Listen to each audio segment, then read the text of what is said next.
And the most interesting part of this is the chords that are being used.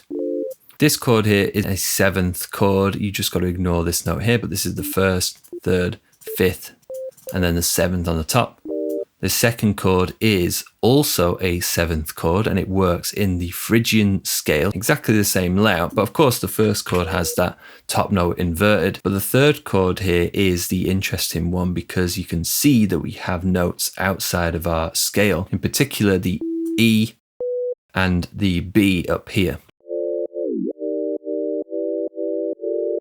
And this E on the bottom here is basically just the note in between the second and the last chord, which doesn't live within our D Phrygian scale, and it's essentially like a borrowed chord. But after this, we come back out to this big stack of a chord, which is very similar to our first chord at the beginning, but just with some additional notes in between. And the other interesting thing about the chord sequencing, there's a very slight amount of pitch bend at the end of this first chord and at the beginning of the last one.